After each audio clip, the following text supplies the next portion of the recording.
শুভ দুপুর বন্ধুরা। আজকে আমি আর একটা রেসিপি নিয়ে চলে এসেছি, কাতল মাছ সর্ষে দিয়ে। এখানে মাছগুলোকে আমি লবণ হলুদ দিয়ে আগে ম্যারিনেট করে নিলাম। এখন কড়াইতে তেল দিয়ে দিচ্ছি।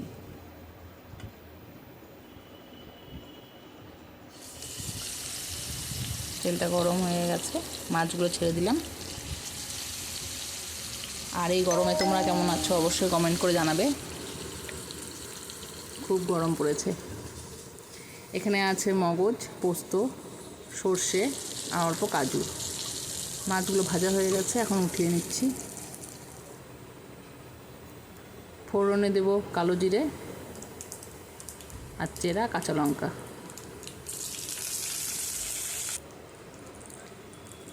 ভালো করে ফুটে উঠলে এখানে আছে পেঁয়াজ, আদা, কাঁচা লঙ্কার পেস্ট।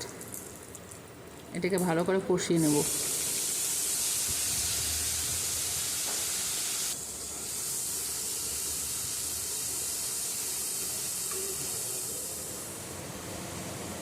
ওদিকে মশলা কষাতে কষাতে এদিকে আমার পেস্টটা রেডি হয়ে গেছে। আর মশলাটা থেকে যতক্ষণ না কাঁচা গন্ধটা চলে গেছে ততক্ষণ কষিয়ে নিতে হবে। এখানে টমেটোর পেস্ট করে রাখা ছিল, এটা দিয়ে কষিয়ে নেব। টমেটোটা ভালো করে কষিয়ে নিতে হবে যতক্ষণ টমেটোর কাঁচা গন্ধটা চলে যাচ্ছে।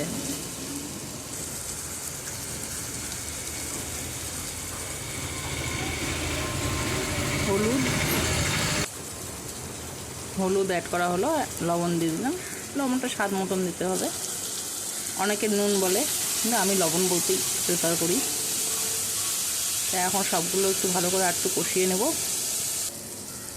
তেল ছেড়ে গেছে।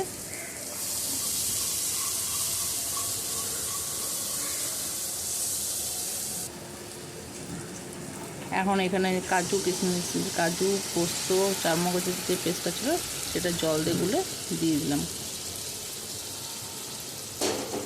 এটা দেওয়ার পরে হালকা কষে নিয়ে তারপরে জল দিয়ে দিতে হবে, যেন নিচে লেগে না যায়। ওর জন্য হালকা হাতে নাড়তে হবে।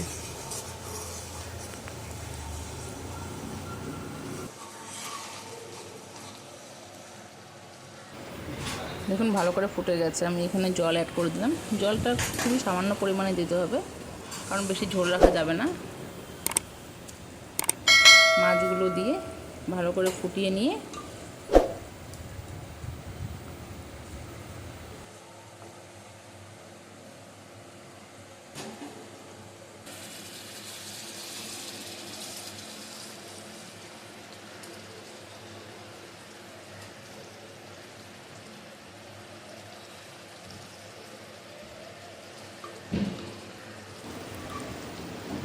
ঝোলটা অনেকটা টেনে গেছে আর মাছগুলো তো মশলাটা ঢুকে গেছে।